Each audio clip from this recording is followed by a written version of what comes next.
tenha desenvolvido alguma doença, de algum alimento contaminado, alguma coisa do gênero, e que isso levou ao óbito do feto que ela estava esperando. Ela estava grávida de mais um menino, do Dom Pedro I. E logo depois que ela aborta, ela também acaba falecendo. Foi uma comoção geral. Sinos tocavam várias vezes ao dia, tiros de canhões, pessoas aos prantos pelas ruas, um clima de agitação. E todo esse sentimento de tristeza virou-se contra mim. Começaram a dizer que eu tinha tramado o envenenamento da imperatriz com um dos seus médicos. Apedrejaram meu palácio. Começaram ali meus últimos dias na corte. Olha, um pouco forte que eu vou falar. Culpada pela morte de Dona Leopoldina é Domitila de Castro Canto e Melo. É culpada. Pelo lado emocional, pelo que ela fez emocionalmente para Dona Leopoldina. Ela realmente, ela e Dom Pedro arrasaram. Eles deram um abalo no lado emocional da imperatriz. Então, nesse ponto, eu vejo culpada. Já existem histórias que ela tenha providenciado para que a imperatriz tivesse sido envenenada, né? Quer dizer, mais um caso assim de assassinato. Mas não vejo isso, senão ela seria uma serial killer, né? Ela ataca a irmã, ataca a imperatriz, né? Gente, a mulher era perigosa, né? Então, eu não vejo isso. Mas, responsável, sim, pela morte da imperatriz emocionalmente, que a imperatriz veio desde 1822, de quando Dom Pedro começou essa relação, ela foi morrendo aos poucos. Eu acho que ela durou muito até. Então eu vejo isso, culpada emocionalmente pela morte da imperatriz.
O que acontece quando o filme sai das salas de cinema?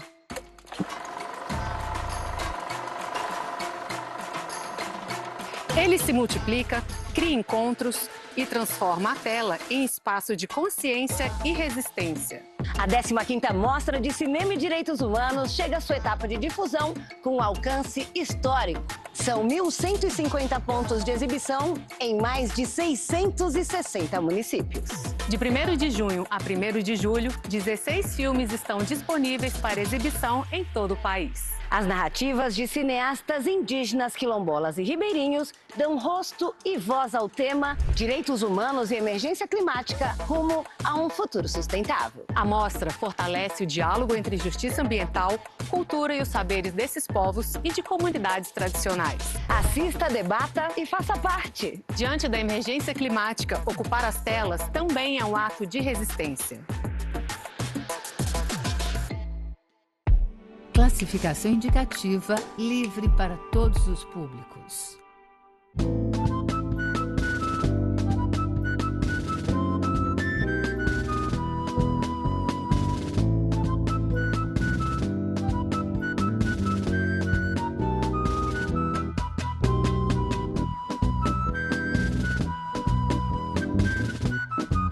5 atrizes se reúnem num teatro para dar vida a 5 personagens históricas. Luciene Guedes, Anita Garibaldi. Dalma Régia, Chiquinha Gonzaga. Helena Miguel, Nair de Tefé. Cibele Jacome, Maria Quitéria. Ana Marcum, Marquesa de Santos. 5 histórias, 5 mulheres.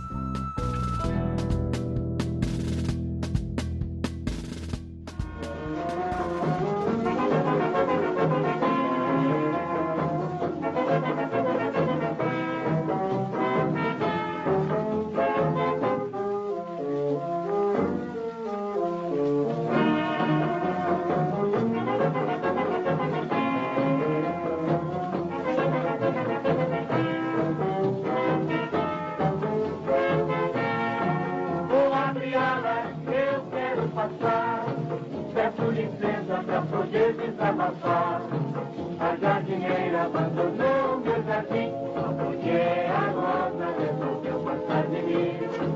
A jardineira abandonou meu jardim, porque a rosa resolveu passar de mim.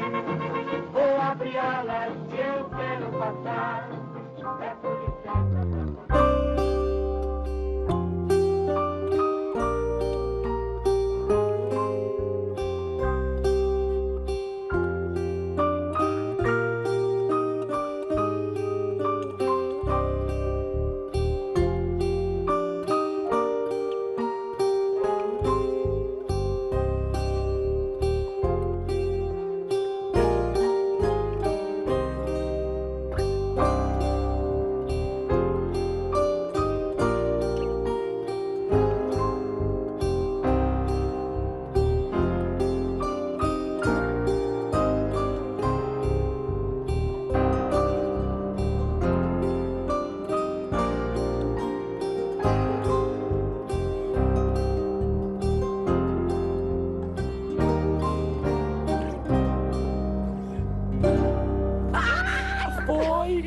Graças a Deus.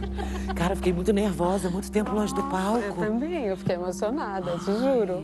Me deu uma emoção na hora. Sabe o que eu acho doido? Essa coisa da mitificação da Marquesa, que tem uma coisa arraigada na sociedade, né? De traição, riqueza, poder, ódio, né?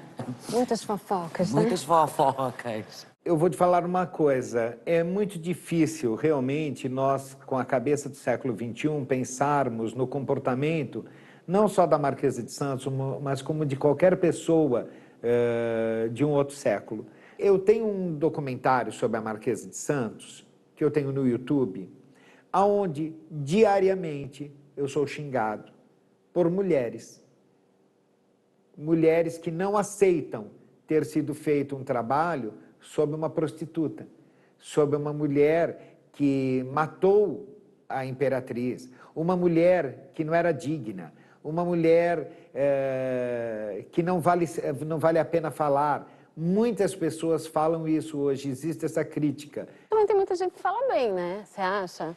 Tem gente que idolatra. Eu acho também, ela é uma pessoa super interessante. E olha que da Marquesa tem muito material. E da Maria Quitéria, que não tem nada.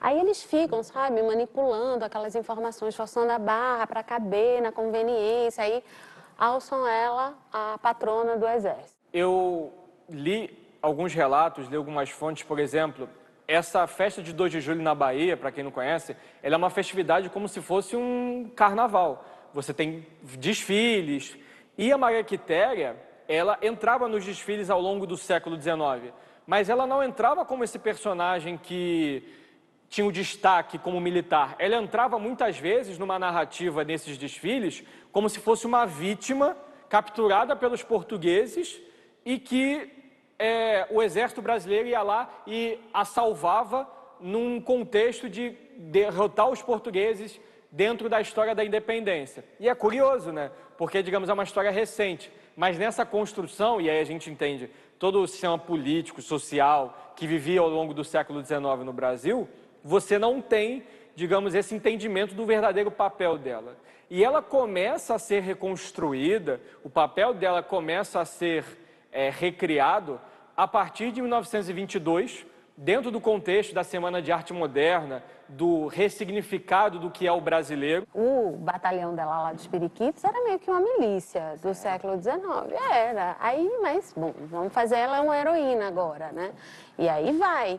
E depois que ela fez tudo isso e tudo, ela desapareceu, então ficou completamente esquecida. Lá para 22, assim, resgataram ela, aí no centenário. Aí, como é que resgata a biografia dessa mulher?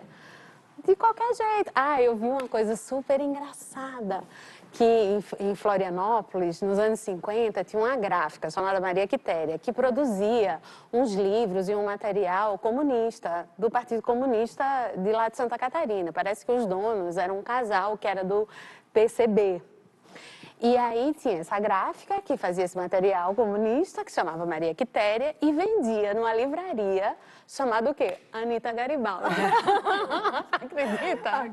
Como um novo regime, né, a Primeira República vai se esforçar em construir novos heróis.